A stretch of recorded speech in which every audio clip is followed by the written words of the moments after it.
वाचे म्हणता गंगा गंगा सकळ दोष जाती भंगा दृष्टी पडता ब्रह्मगिरी त्यासी नाही यमपुरी कुशावर्ती किंवा कुशावर्ता करिता स्नान त्याचे वैकुंठी राहणे दृष्टी पडता ब्रह्मगिरी त्यासी नाही यमपुरी नामा म्हणे प्रदक्षिणा त्याच्या पुण्या नाही गणना दृष्टी पडता ब्रह्मगिरी त्यासी नाही यमपुरी विठ्ठल विठ्ठल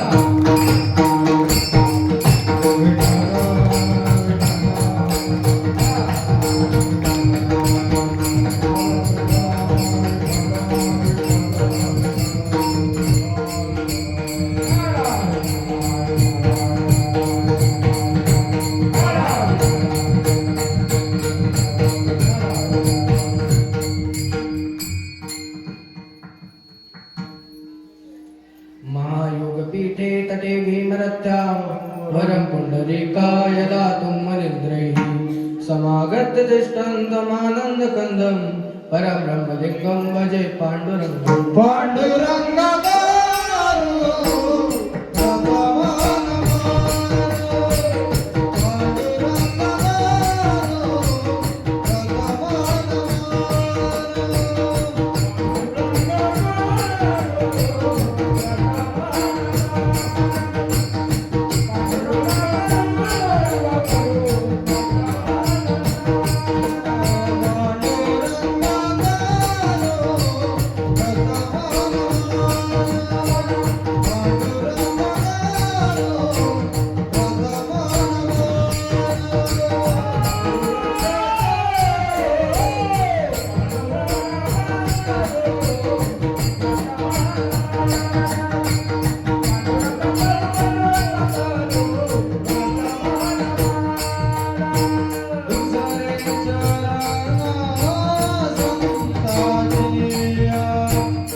त्यांच्यावर वादाने कथेचा विस्तारू बाबाजी सद्गुरु दास तुका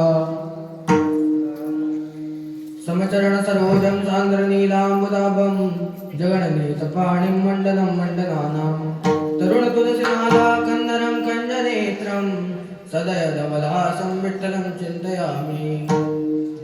ओम नमो ज्ञानेश्वरा करुणाकरा दयाळा तुमचा अनुग्रह दादलो पावन झालो चराचरी जयांचे केल्या स्मरण होय सकळ विद्यांचे अधिकरण तेची बंधू श्री चरण श्री गुरूंचे ते नमस्कारोणी आता मस्तकाई पाया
श्री गुरुचरण सरोज रज निज मनु मुकुर सुधारी बरनहु रघुबर बिमल जसु जो दायक फलचारी बुद्धिहीन तनु जानिके सुमिरो पवन कुमार बल बुद्धि विद्या देव मोहि हरहु कलेश विकार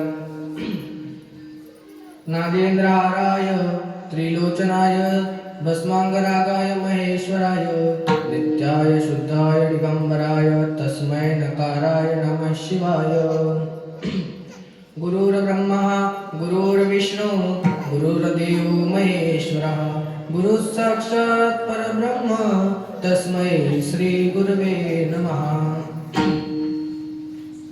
जटाटवी गलज्जल प्रवाह गले वलम मेलम बितांगो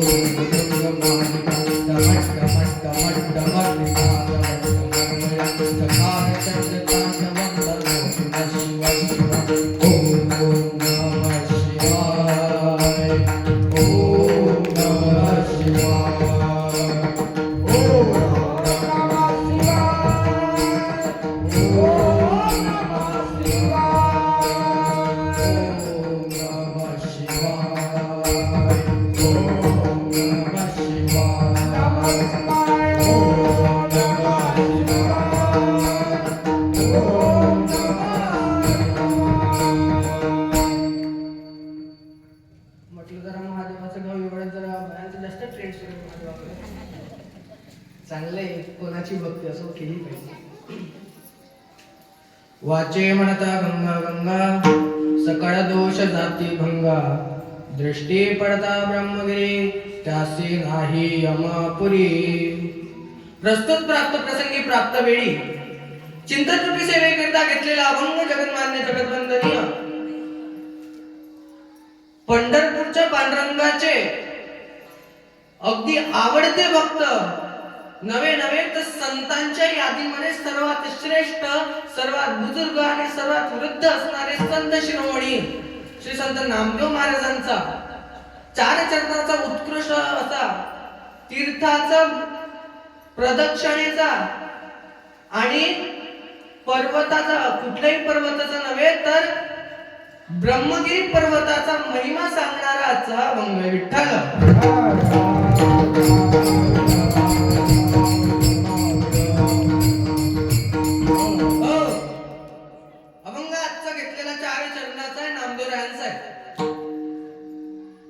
हा अभंग बहुतेकांच्या पाठांतरातला पाठही आहे बरेच जणांच्या. मला तर वाटतं आता बऱ्याच माय माऊलींचे या अभंग पाठ असावा. या अभंगामध्ये नामदेव महाराज पहिल्या चरणामध्ये गंगेचं वर्णन सांगतात. नवे नवे गंगेचं नाही तर गंगेच्या नामाचं वर्णन सांगतात. गंगेच्या नामाची महती सांगण्यात आल्यावर नामदेव महाराज मग त्र्यंबकेश्वराला जातात आणि तिथल्या त्या ब्रह्मगिरी पर्वताचं वर्णन सांगतात. ते झाल्यानंतर कुशावर्ती कुंडाचं वर्णन करतात आणि शेवटच्या चरणामध्ये ब्रह्मगिरीच्या किंवा गोदावरीच्या जे प्रदक्षिणा आहेत त्याचा महिमा सांगतात. आता बरेच जणांना इथे प्रश्न पडेल की नामदेवराय पहिले गंगेचं वर्णन करतात. गंगा कुठे मान बोलत जा. गंगा कुठे? प्रयागराज वगैरे त्या भागात गंगा आहे काशीला. मग तिकडून नामदेवराय इकडे डायरेक्ट त्र्यंबकेश्वरात महाराष्ट्रात कशाला आले? तर बघा इथे ज्या गंगेचा उल्लेख आहे ती गंगा म्हणजे गोदावरी मैया आहे बरं का. गंगेचा म्हणजे गोदावरीचा उल्लेख आहे. त्याची महती त्याच्या नावाची महती सांगितलेली आहे. त्याच्यानंतर ब्रह्मगिरी पर्वताची आणि त्याच्यानंतर कुशावर्ताची अशी चार चरणामध्ये एकाच तीर्थातल्या चार वेगवेगळ्या देवाने आपल्यासाठी तयार केलेल्या साधनांची महती त्या अभंगामध्ये संत नामदेवांनी मांडलेली आहे. अभंगाचा प्रतिपाद्य विषय सांगण्यापूर्वी थोडासा पर्यायाने कुठल्याही वक्त्याचं कर्तव्य असतं. तुम्हाला ज्ञात आहे हा सोहळा कशा निमित्त आहे, कशा कारणाने आपण इथे ठेवलेला आहे, परंतु ते सांगायसाठी तुम्हाला तुम्ही मंगरुळवरून बोलावले. बरोबर ना आहे? तुम्ही बोलत जा फक्त. असो आपल्या मसोला ग्रामस्थांनी सुरू असलेला श्री नवनाथ महाराजांचा धर्म धर्मनाथ विजेचा उत्सव छान मस्त अशी उत्कृष्ट यात्रा आपल्या इथं भरते. आता यात्रा कशाला म्हणतात तर जिथे हरिनामाचा गजर होतो. आणि दुसरी यात्रेचाच एक विरुद्धार्थी शब्द आहे, माहिती आहे तुम्हाला? जत्रा. लोक त्याला समान समजतात पण महाराज समाज नाही. जिथं हौशे गवशे नव्हते नवशे त्याला जत्रा म्हटलं जातं. आणि इथं फक्त कोण येतं तर इथं फक्त हरिनामाचा गजर करणार येतं. आता बघा काही तरुण इथे उपस्थित राहतो होते काय झाली काय सर्वात उत्कृष्ट आहेत काय असो. आणि का मी तरुणांचं नाव घेतलं माहितीये का? कारण हरिनाम खऱ्या अर्थानं कोणासाठी आहे माहितीये का? हा हरिनाम हे कीर्तन हे भजन खऱ्या अर्थानं तरुणांसाठी. बघा महाराज सुद्धा म्हणतात तरण भाग्यवंत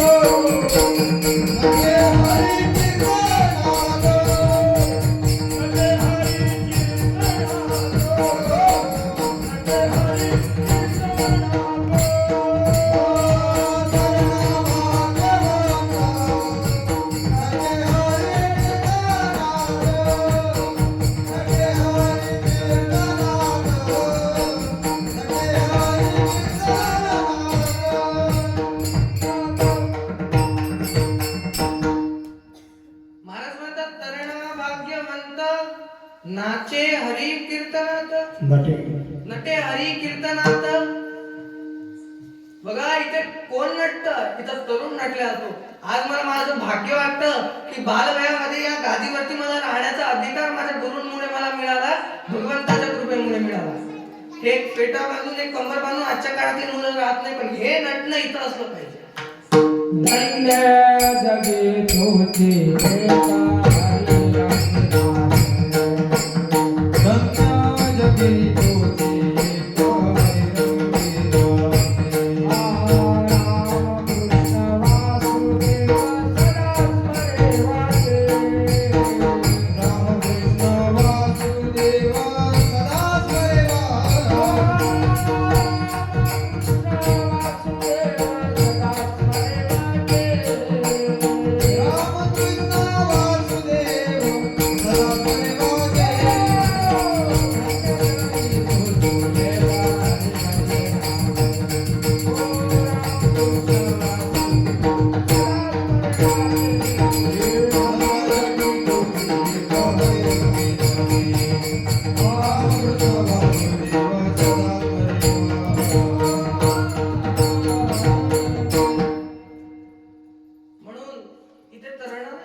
तरुणांची गरज आहे. म्हणून छान असा आपल्या इथं भव्य यात्रा सुरू आहे आणि त्या निमित्तानं नवनाथ भक्तिसार या ग्रंथाची कथाही आपल्या इथे सुरू आहे.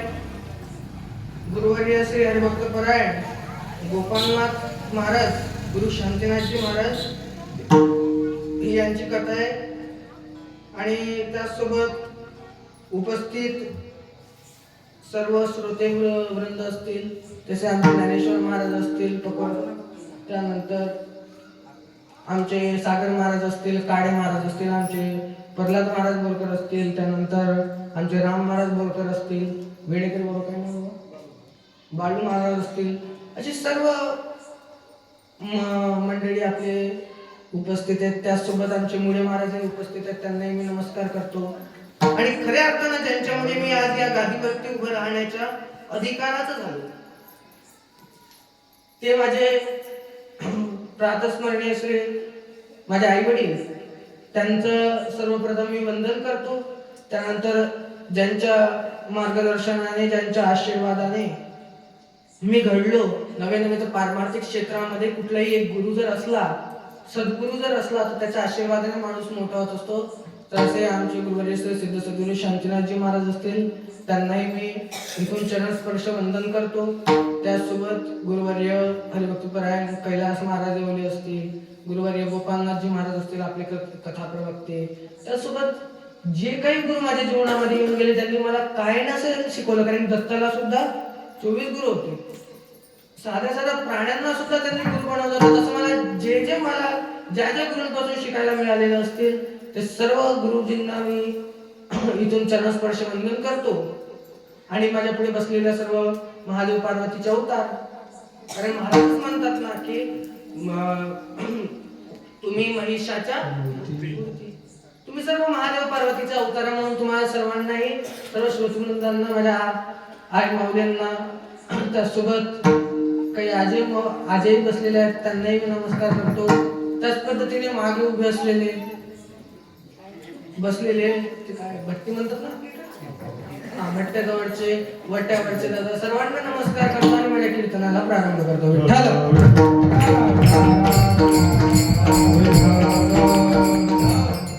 भट्टी म्हणजे आपली तर महाप्रसाद बनवायची भट्टी. बऱ्याच वेळा असो. महाराजांच्या अभंगामध्ये आपल्याला सांगतात की आपण मुखानं गंगेचं नामस्मरण जरी केलं तरी आपले सर्व पाप चालले जातात.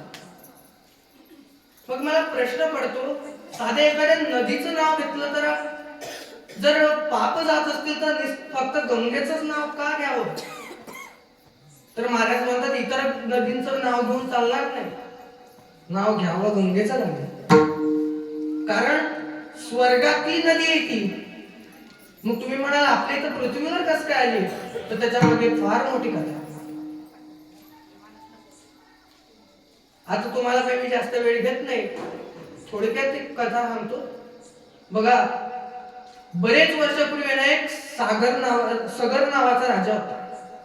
त्याला 2 पत्नी होत्या. आणि बघा काय म्हणजे देवाचं जे करणं म्हणतो आपण, काय देवाचे करण्याचं, काय कर्माचे फळ देव देतो. बघा, त्याला 2 पत्नी होती. एकीला 66,000 मुलं होते आणि एकीला एकही मुलगा. किती देवाचं आहे. आणि ते 66,000 मुले, मग ते एक जे दुसरी होती जिला एकही मुलगा नव्हता, ती राणी नेहमी दुःखात राहायची, निराश राहायची. तिला वाटायचं की मलाही मुलगा असायला पाहिजे होता. आता प्रश्न पडेल की 66,000 मुलं कसं काय? तर त्या राणीच्या पोटी एक गोळा जन्माला आला आणि त्या राणीला राग आला. राग आल्यामुळे त्या राणीने त्या गोळ्याचे 66,000 तुकडे केले आणि भगवंताच्या कृपेने प्रत्येक त्या तुकड्यामध्ये जीव आला आणि त्याचा मुलगा तयार झाला आणि तो वाढला. असे 66,000 मुलं आणि एका राणीला एकही नव्हतं. शेवटी एका ऋषी महाराजांकडे राजा राणी गेल्यानंतर ऋषी महाराजांना म्हणले, महाराज काहीतरी कृपा करा. महाराजांनी सांगितलं ठीक आहे, काही हरकत नाही, तुला एक पुत्र होईल जो तुझ्या वंशाचा वाढ करेल. मग हे 66,000 हे वंशाचा वाढ करणार नाही. त्या राणीला एक पुत्र झाला, तो मोठा झाला आणि त्याचं लग्न झालं. लग्न झाल्यानंतर त्याला एक मुलगा झाला, त्याचं नाव अंशुमन ठेवण्यात आलं. मग सगर राजा होता, त्याचा नातू कोण माय? अंशुमन. बोलत जा तुम्ही, फक्त तुम्ही बोलत नाही असं नाही का? नाही विठ्ठल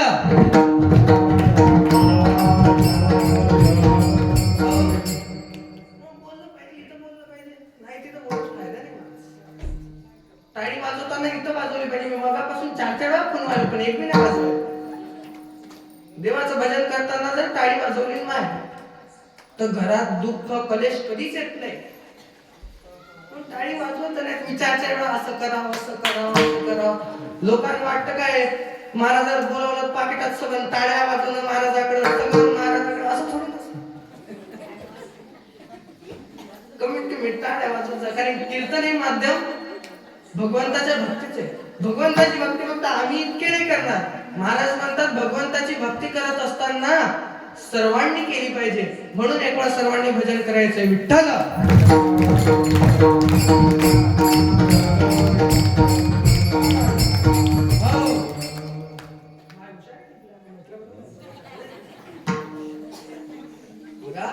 तुला विषय अंशुमन नातू होता. नातवाचं नाव काय होतं?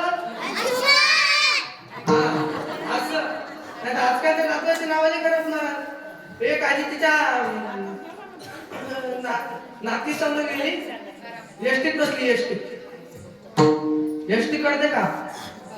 आजा 65 वर्ष. महाराज योजनांचे खराब झालं. काही काही बायानं 65 आतलं वय वाढून घेतलं कशासाठी एसटी 2-4 महिन्यांना योजना आली लाडकी बहीण मग तिला पहिले तर उडायची पण नंतर मनात खंत वाटायला लागली कशाला वय वाढून घेतलं काही 65 वर्ष चालत मग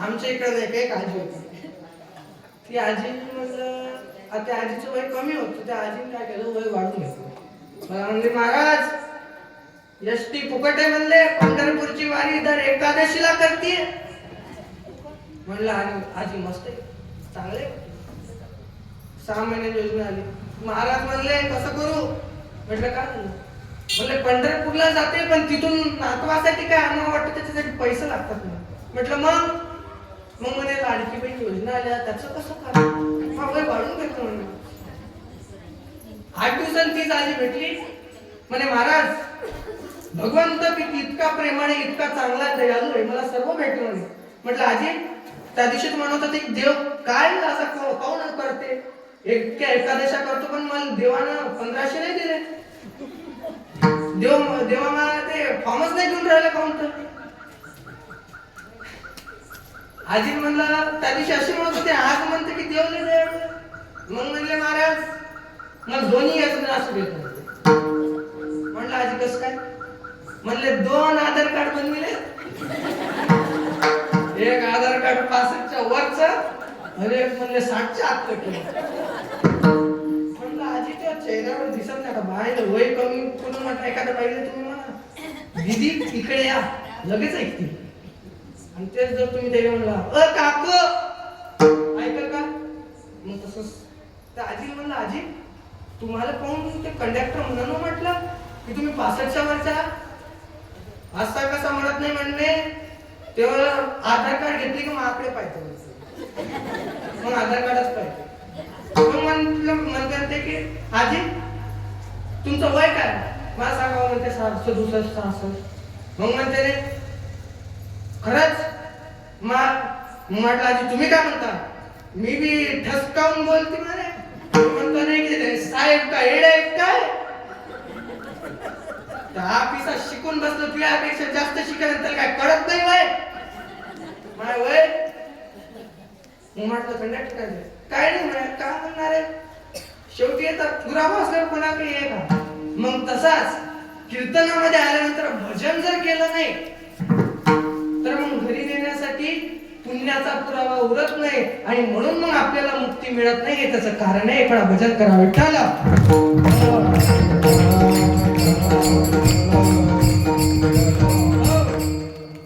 म्हणून मुक्ती आपल्याला पाहिजे आपण आता आल्यापासून काही ना काही पाप आपल्याच्याने घडत असतो साधं एखाद्याला वाईट बोललं एखाद्यावर आपण रागावलो तरी सुद्धा पाप तयार होतं बघा आता पापासाठी महाराज सांगतात की ती गंगा आहे मग आपण कुठे होतो माय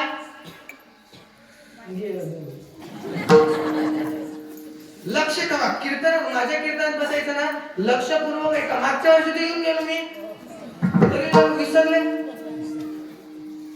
आपल्या कीर्तनामध्ये बसत असताना माणसाला काही नियम पाळावे पहिले बसताना मांडी घालून बसावं दोघे गुडघेवर करून बसू नये माणसाला का नाही बसू त्याचं कारण आहे हे साधन भगवंताच्या भक्तीचे आहे आणि इथं जर तुम्ही आळस काढत असाल महाराज खरंच किती विद्वान तुमची म्हणून माणसाने इथं मांडी घालून बसलं पाहिजे देवाचं नामस्मरण केलं पाहिजे नाही का ज्यांचे पाय दुखतात त्यांच्यासाठी ठीक आहे ना पुढच्या ज्यांचे नाही ते बी आजकाल पुढच्यावर बसायचं म्हणून छान असं सप्ताह याच्यामध्ये बसलं पाहिजे मांडी घालून मग आता लक्ष द्या कोणता नियम सांगितला पहिले मांडी घालून बसलं पाहिजे दुसरं कीर्तनात बसले ना टाळी वाजली पाहिजे टाळी वाजवायची आणि भजन करायचं इतकंच नाही एखादी चाल आवडली टाळी वाजवा एखादा मृदंगाचं चांगला वाजवलेलं आहे लगे आवडली टाळी वाजवा महाराजाचं एखादं वक्तृत्व आवडलं टाळी वाजवा का टाळी वाजवणं हे सात्विक माणसाचं आणि गुणी माणसाचं लक्षण टाळी कोणी वाजवत नसतं आणि टाळी कीर्तनात वाजवली तर तुम्हाला माणसं भक्त म्हणतील अन्यथा रोडवर वाजवून ज्याला कळाल त्यांना धन्यवाद. बाकीच्यांनी इकडे वापस फराळ करा. विठ्ठल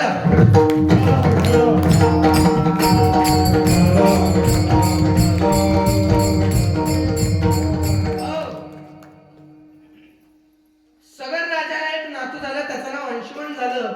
आणि त्या 66,000 मुलांनी सांगितले की पिताजी तुम्ही आता एखादा अश्वमेध यज्ञ करा. ते म्हणले मला गरज नाही. नाही म्हणजे तुम्ही अश्वमेध यज्ञ करा, तुमची अवस्था खराब झालेली आहे, तुम्ही मृत्यूच्या लढ्यात चाललेल्या, तुम्ही जर 100 अश्वमेध यज्ञ केले तर तुम्ही देवेंद्र व्हाल. कथेतला तुम्ही इंद्र व्हाल, म्हणजे देवांचा देव इंद्र आहे माय. तर ते त्या गतीला तुम्ही जाल. मग त्याच्यासाठी आपण यज्ञ केला पाहिजे. आता यज्ञाची सर्व सामग्री आणली, सर्व यज्ञ सुरू झाला. अश्वमेध यज्ञामध्ये घोडा असतो, तो घोडा सोडला. आता घोडा सोडल्यानंतर असा प्रत्येक गावाच्या काठाकाठाला चालला होता. जात असताना मसुल्यातून आला, नाना बाबाचं दर्शन घेऊन गेला. आला आणि जात असताना 99 यज्ञ पूर्ण झाले. एक यज्ञ बाकी होता. एक यज्ञ झाल्यानंतर सगळ राजा हा इंद्रप्रदास जाणार होता. इंद्रपद त्याला मिळणार होतं. आणि हे इंद्राला बेचैनी झाली. तो त्याला वाटत होतं की आता आपली खुर्ची जाणार. इंद्राला वाटायला लागले की आता आपली खुर्ची जाणार. खुर्ची जायचं म्हणल्यावर महाराज सोपं काम आहे का? मग त्या इंद्राने विचार केला, रात्रीतून काहीतरी खेळ झाला पाहिजे, काहीतरी प्रकार रात्रीतून घडवला पाहिजे. इंद्र वरून आला सरळ आणि त्या अश्वमेध घोड्याला त्याला चोरलं, त्याचे डोळे बांधले आणि कपिल मुनीच्या आश्रमामध्ये नेऊन बांधले. आणि कपिल मुनीचा आश्रम कुठं? पाताळात. आता तिथं पळून जाते. बरेच दिवस झाले घोडा दिसत नाही, घोडा येत नाही म्हणून त्या 66,000 मुलांना आज्ञा दिली सगळ्या राजाने की जा आणि त्या घोड्याला सापडून ये, अश्वाला सापडून ये, त्याच्याशिवाय आपला 100वा यज्ञ पूर्ण होणार नाही. त्या 66,000 मुलांनी संपूर्ण धरती शोधून काढली, पण ती कुठंच मिळाला नाही. आणि म्हणून त्यांनी संपूर्ण धरती खोदायला सुरुवात केली. धरती खोदायला सुरुवात केली आणि धरती खोदत असताना ते खोदत पाताळापर्यंत गेले. पाताळात गेल्यानंतर थोडं फास्ट येतो आणि ते कुठपर्यंत गेले तर पाताळात गेले. आणि पाताळात गेल्यानंतर शोधायला लागले. पाताळात कुठे सापडत नव्हतं. शेवटी कपिल मुनींचा आश्रम दिसला आणि कपिल मुनींच्या आश्रमामध्ये त्यांना तो घोडा दिसला. आणि आता स्वतःची सत्ता म्हणल्यावर लोक एडबडतात. महाराज राजाचे लेकर होते, शेवटी राजकुमार होते. आता राजाचे लेकर म्हणल्यानंतर त्यांनी ते बघितलं. मग त्यांना साधू मुनी काय नाही, त्यांनी त्या साधूला शिवाय द्यायला सुरुवात केली. काय स्वतःला साधू म्हणून घेतो म्हणला? एका राजाचा घोडा चोरतो, काही वाटतं तुला? असं फार काही बोलत बसले. कोण 66,000 होते, काय आवाज. आणि ते कोणी दाढी वडायचं, कोणी केस वडायचं, कोणी चिमकोडे घ्यायचं. प्रत्येक जण आपापल्या परीने त्या साधूला त्याच्या समाधीतून उठवण्याचा प्रयत्न करत होता. साधू महाराज कपिल मुनी ते ध्यानामध्ये बसलेले होते, समाधीस्थ होते आणि त्यांना त्यांच्या समाधीतून उठवण्याचा प्रयत्न केला. कारण या 66,000 असं वाटले ते घोडा कपिल मुनींनी चोरलेला. आणि ते समाधीतून उठले आणि समाधीतून उठल्यानंतर पाहतात तर काय, समाधी कोणा मोडली? तर या 66,000 मुलांनी मोडली. त्यांना राग आला, प्रचंड राग आला. आणि त्यांनी ते कमंडलूतलं पाणी घेतलं आणि त्यांच्यावर शिंपडलं आणि त्यांना श्राप दिला. त्यांना भस्म करून टाकलं. महाराज एका क्षणात 66,000 मुलं भस्म झाली. त्यांची राख तिथं पडली आणि कपिल मुनी पुन्हा त्यांच्या समाधीमध्ये बसले. बरेच दिवस झाले आपली मुलंही परत येत नाहीयेत.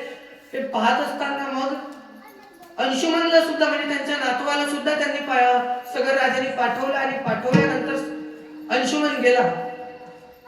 अंशुमन गेल्यानंतर तिथे त्यांनी बघितलं, संपूर्ण धरती बघितली, कुठे सापडले नाही. शेवटी पाताळाचा रस्ता दिसला. पाताळाच्या रस्त्यामधून पाताळात गेले, पाताळ शोधून काढला, शेवटी सापडले नाही. मग कुठे गेले आपले काका? सर्व 66,000 काका होते, कुठे गेले? म्हणून मग त्यांनी शोध काय घेतला तर त्यांची राख दिसली. त्याला काही माहित नव्हतं की राख त्यांच्या काकाचे आहे.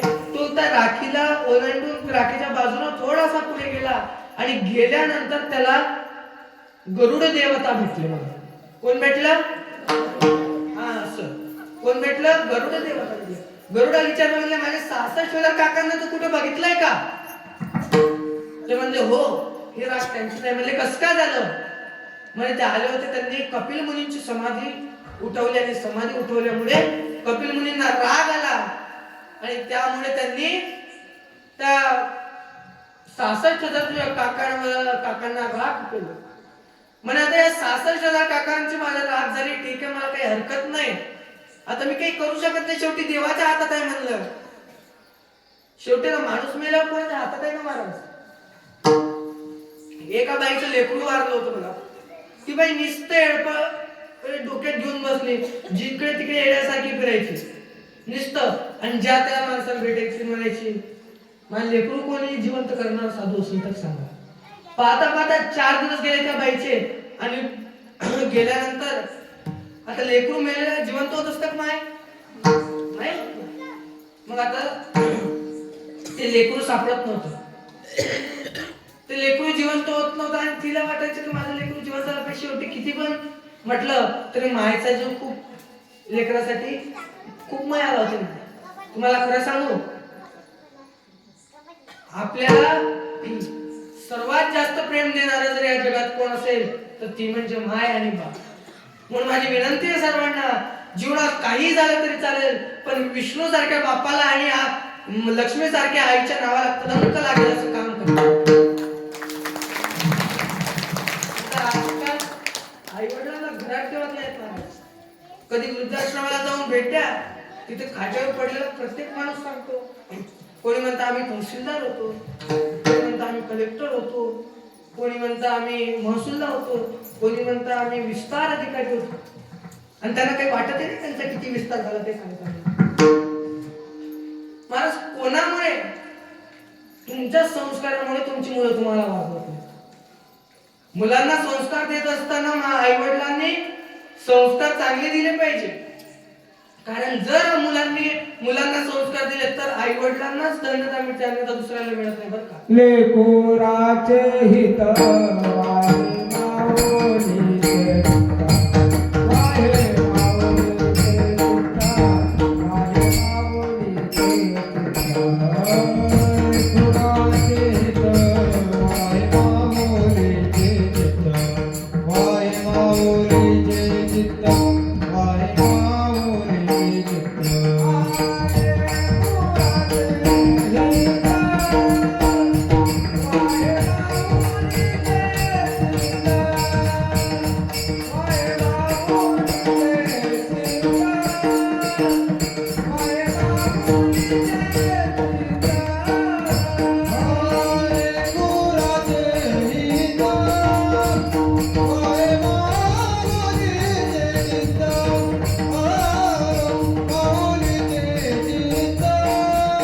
वाहे माऊली चित्ता.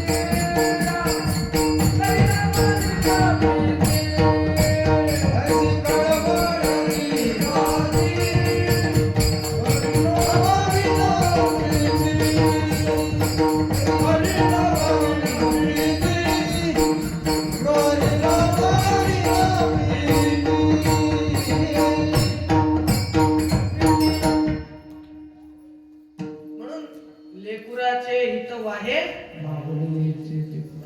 आई एवढं प्रेम कोण्या लेकरावर कोणी करत नसतं. बघा, आई आणि वडिला इतकं प्रेम या जगात कोणी करू पण शकत नाही. हा जन्म अनमोल आहे बरं का. जन्म कसा आहे? हा अनमोल आहे, सहज मिळणारा जन्म नाही.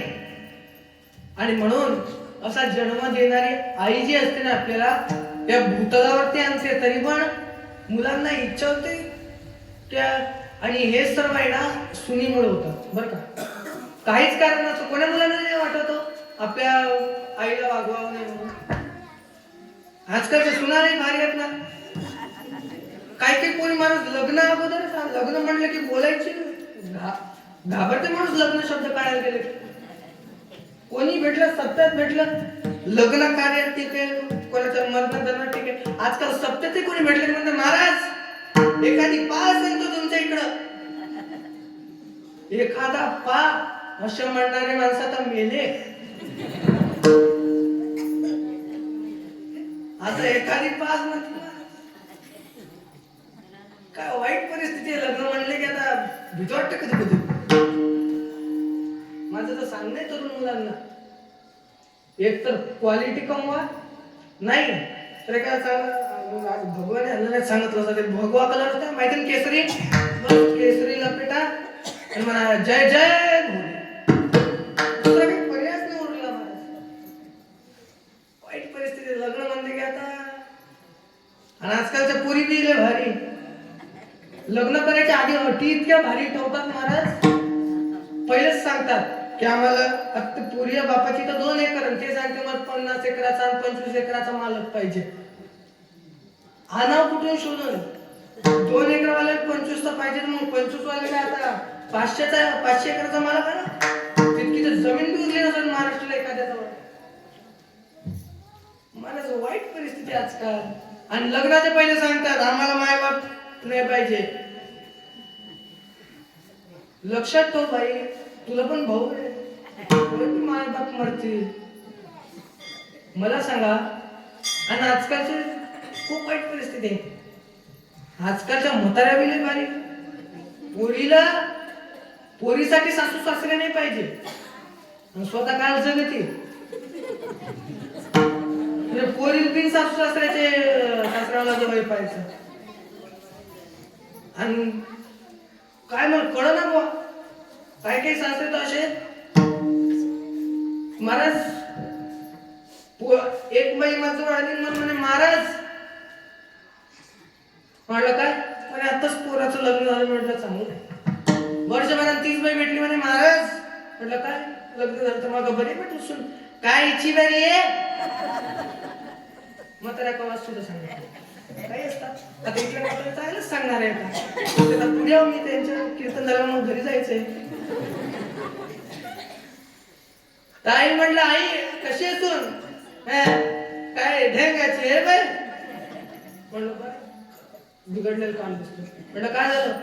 काय नाही महापोरांनी नुसतं नंदी बनवून ठेवलं नंदी. म्हणलं आणि म्हटलं पोरगी लय मस्त आहे. लग्न झालं पोरीचे. म्हणे पोरीला म्हटलं जावई कसा आहे. म्हणे जावई सोन्यासारखं आहे. नुसतं पोरीचं ऐकत आहे. म्हणलं आई तू पोरग ऐकायला लागलं तर नंदी आहे आणि जावई सोने काय काय बेज करता. म्हणलं कधी कधी विचार पडतो. आणि बायांच्या डोक्यात बाईला मी 3 जण कधी चुकून बोलत नाही महाराज. बाईला लहान लेकराला पण दारुड्याला चुकून बोलत नाही. कधी काय बोलतील सांगतात नाही. अहो एक बाईचा नवरा मास्तर होता. मास्तर माझ्याकडे नका बघू. एका बाईचा नवरा मास्तर होता. तर तिचा नवरा नेहमी उशिरा यायचा. ती बाई लेकराला झोका देताना म्हणे माय म्हणे लेकर आले झोझो बाळा झोझो सारे काही हो जो पण मास्तर नको हो जो. माय म्हणे लेकर आले झोझो बाळा झोझो सारे काही हो जो पण मास्तर नको हो जो. म्हटलं आई पाहून त्याच्या पुढची लाईन त्या बाईला तयार करून ठेवले. म्हणे प्रशिक्षण जाते तर निवडणूक येते वरून कामाचा दबावही वाढते. आई बाय बोलायला भारी महाराज. गाणे काय बनवतात एका बाईने मला महाराज मी अभंग ऐकवतो. म्हटलं कुठला अभंग. नामदेव राजाचा तो. अरे म्हणलं माझा आहे. म्हटलं बा काय कीर्ती ऐकवा म्हटलं आई. ती म्हणे महाराज ऐका. स्वर्गी घेतला त्या बाईनं आणि मग म्हणे आणि देवा तुझ्या पायात अडकलं माझं मन घेतला मोबाईल आणि लावते तुला फोन. देवाला फोन माताच देवाला माझी आई देवाला फोन लावला पहिले माझ जोडते आत्ताच्या आत्ता माझ जोडते. मी देवाला म्हणतो म्हटलं की मी इतक्या लहान आहेत इतक्या दिवसापासून कीर्तन करतो मन नंबर नाही दिला म्हातारी दिला. तुझ्या पुढचं चरण म्हणतो मी महाराज मग म्हणे तुझी रे आठवण लई लई येते म्हणून तुला मी मिस कॉल देते. आता काय बोलावं महाराज म्हातारी फोन न बिघड.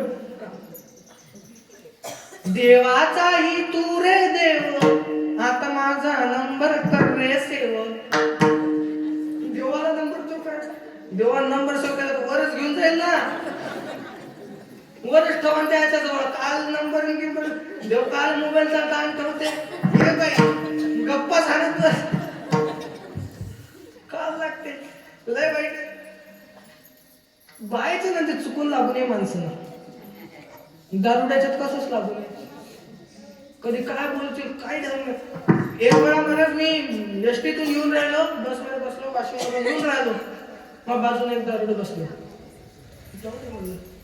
आता आमचं काम असं आहे आम्ही धोतर घालून एसटीत गेलो की लोक आम्हाला असं समजतात आम्ही एसटीत चढतो ना चढतो की लोक म्हणतात बाबा मला मागे. अरे महाराज काय धोतर पण ते कसं धोतर बुक्का माळ काय बोलतायत ते जावं लागतं आपल्या शांतीत. मागे जाऊन बसले की मग एखादा दारुडा आले म्हणतात मागे. आता ते बी येऊन जाऊन आमच्याच बाजूला बसतो. आता बाजूला येऊन बसलं राम महाराज आणि मा पाव खाजवायला आता काय म्हणाल तर म्हणलं अरे दादा माझा पाय ना काका पिऊन गेलाय काय मला मी अरे म्हणलं माळ आहे ना गड्यात शिट येते बघा विठ्ठल.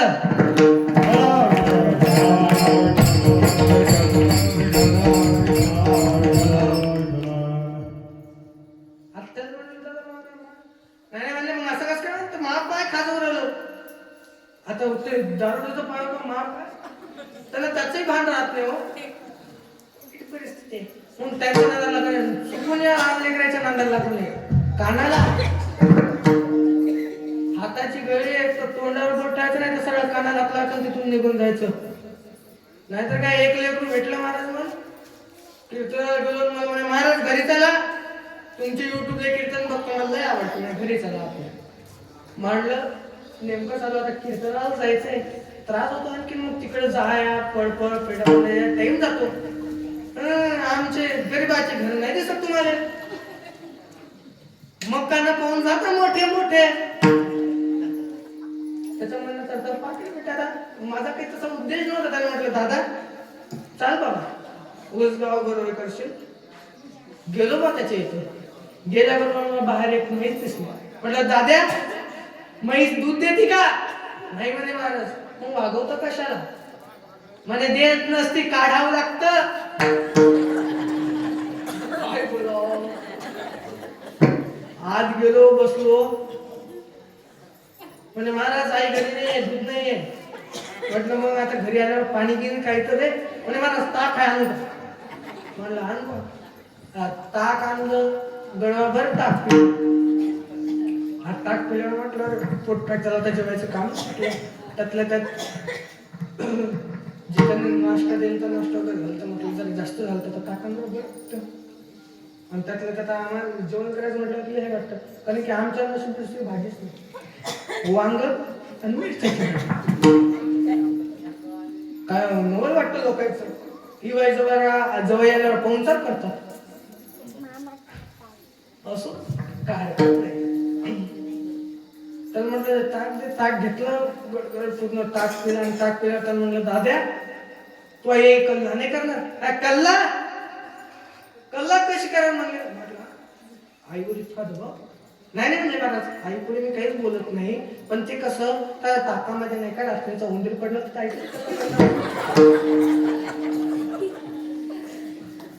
आता मला राग येणार नाही का मला तुम्ही ते तांब्या घेतला आणि खाली फेकला खाली फेकल्यावर असाच फुटला. आता फुटल्याबरोबर ते बरोबर जोरानं ओरडलं म्हणे मम्मी ए मा महाराज ना आपलं संडास जायचं तांब्या फोडला. तांब्या विसरला असता होता बुवा. परत नांदीच लागलं नाही. लहान लेकरांनी बाहेर मला कीर्तन केलं ते टीव्हीवर बाथरूम पाहिजे बसलं आलं तिकडून आणि असं करायचं असं इथून तिथून फिरायचं म्हणून आपल्याला आणि कसं करायचं पहिलवाला तर दिसतो आधीच गोलगोल ठेवायचे हात दाबून असं एकदम बारीक बसलो ते जवळ आलं महाराज म्हणलं काय आणि तुमच्या खांद्यावर बसायचं म्हणलं मरल रे बाबा मी बस म्हणलं बाजूला तुम्ही महाराज रिमोट द्या म्हणलं का आला काढून लावायचं म्हणलं नको राहू द्या बातम्या त्याला हातातलं हिसकाटलं ते कार्टून लावत बसला त्यांना म्हणलं दाद्या दे ना रिमोट अहो जरा बातम्या कीर्तन कीर्तन असं काही बघू देत जर म्हटलं जरा चांगलं काय कार्टून बघतो थांबा म्हणले महाराज शेवटी तर 4-5 वेळा म्हणलं ते वय लागलं काय त्याला माहित त्याला घेतलं रिमोट आणि मग तोंडावर हाणून चालू गेलं. आता रिमोट दिला म्हटलं जाऊ द्या कसं का असे ना आपल्याला रिमोट देऊन गेलं चांगलं झालं आणि त्याला रिमोट घेऊन गेलं असतं असा विचार केला. नेमकं ते रिमोट दाबायला गेलो तर रिमोटचं बटन दाबता बटन तुटलं पण चॅनल काही बदले. कीर्तनात गेलो कीर्तनात तेव्हा पुढेच बसलो असं ज्ञानेश्वर महाराज एक पप्पा त्याच्या पुढेच बसलो आणि मग पुढे बसले बरोबर मला कसं म्हणतात महाराज जय हरी म्हणलं जय हरी पण ते चॅनल का बदललं म्हणले त्यातले शेरच काढून आणले. आता काय बोलावं महाराज लहान लेकरायचा म्हणून जीवनात माणसाला 3 जणांच्या वाटेत जायचं नाही बाईच्या लहान लेकराच्या त्याच्या चुकून वाटी जाऊ नये बर का. आणि बघा बाईच्या वाटी याच्यासाठी जाऊ नये म्हणजे बाया काही पण बोलतात ते खरं आहे तेवढाच एक गुण आहे की कुठेही बोलते बाकीच्यांना नाही नवऱ्याला बोलताना खोटं बोलायचं खोटं बोलायचं बोलत जाणार. तुम्ही मोबाईल पाहत नाही का तुम्हाला बोर होत आहे का घरी जाऊ का जाणार नाही आणि तुम्हाला बोरे होऊ देणार नाही. विठ्ठल इकडे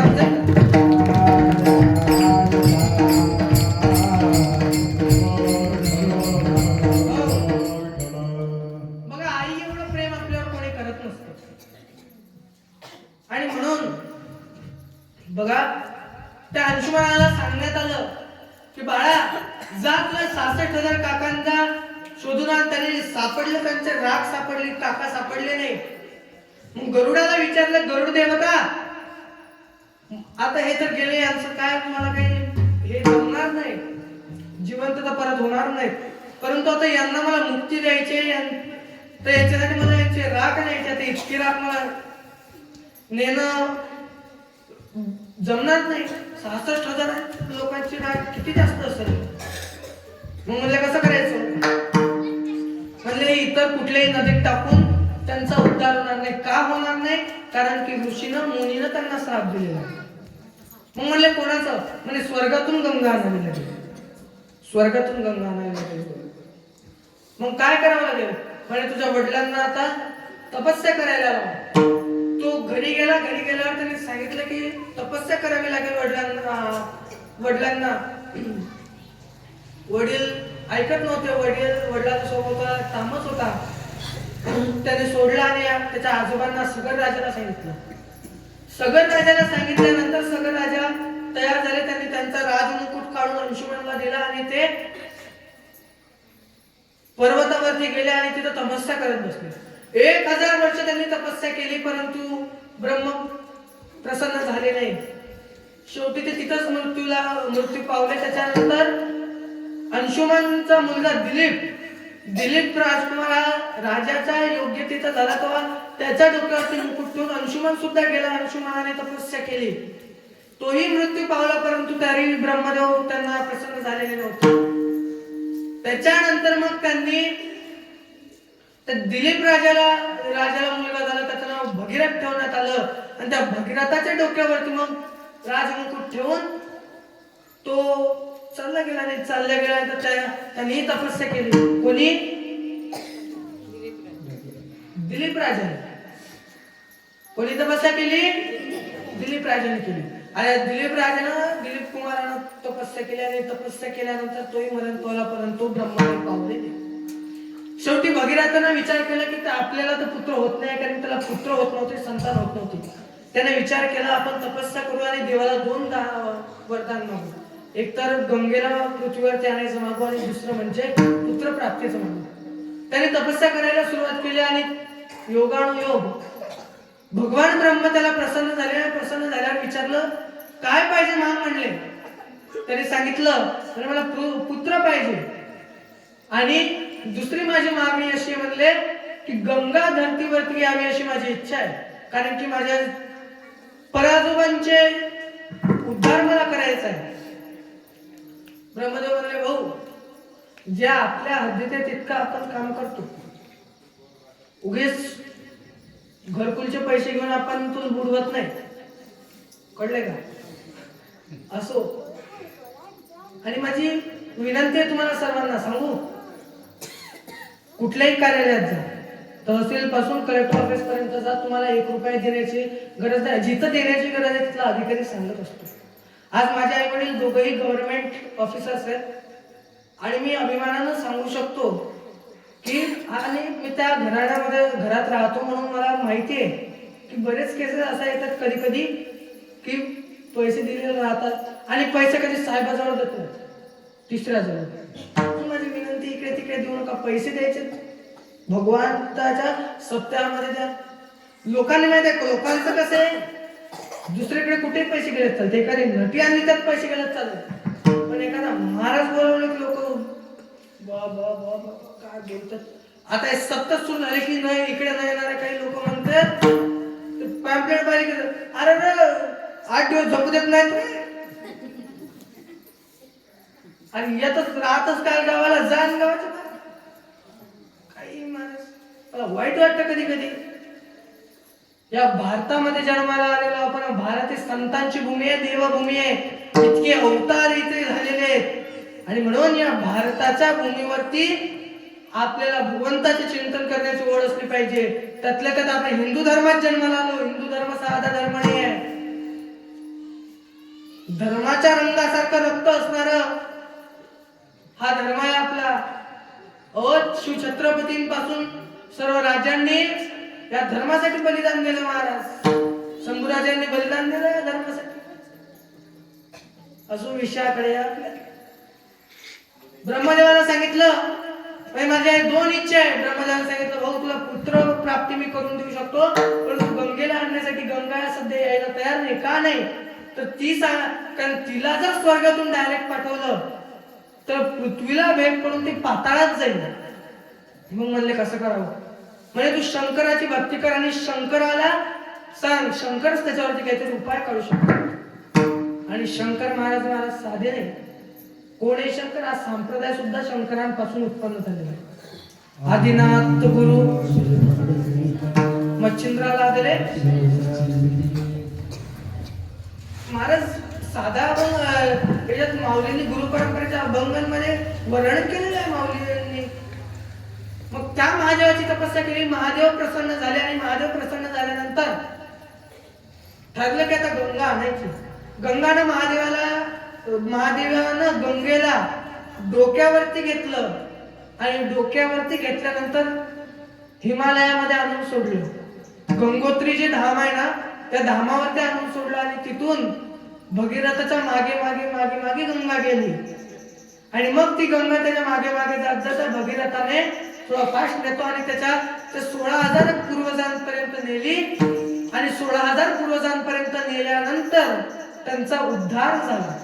आता आपल्यासारख्या प्रत्येकाचे तिथपर्यंत जाणं शक्य नाहीये. शक्य आहे का आपल्यासारख्याच जाणं? कामधंदे राहतात, प्रत्येकाची आपापली अडचण असते, मग जाता येणार. मग आता काय करावं? वाचे म्हणता गंगा गंगा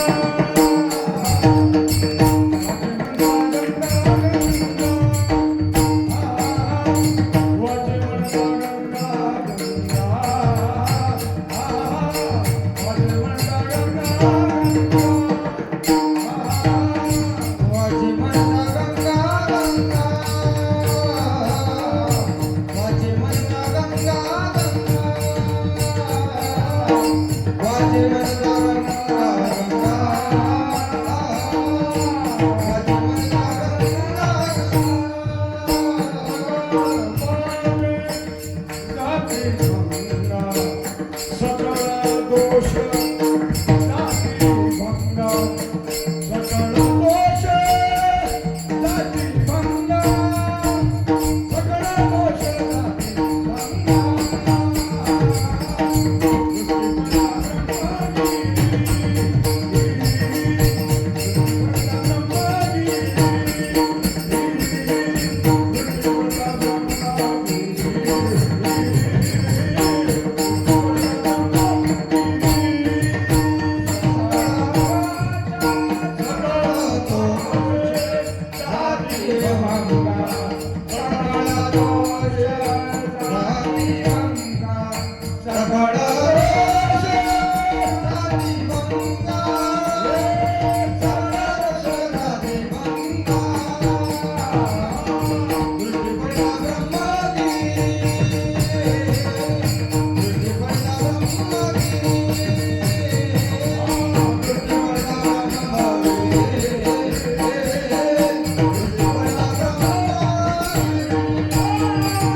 वाचे म्हणता गंगा गंगा सकळ दोष जाती गंगा. मग आपल्या सारख्याच्यानं गंगेला जाणं होणार नाही, मग काय करावं? तर आपल्या सारख्याने गंगेचं साधं नाव जरी घेतलं तरी आपले सर्व पाप नाही सोडत.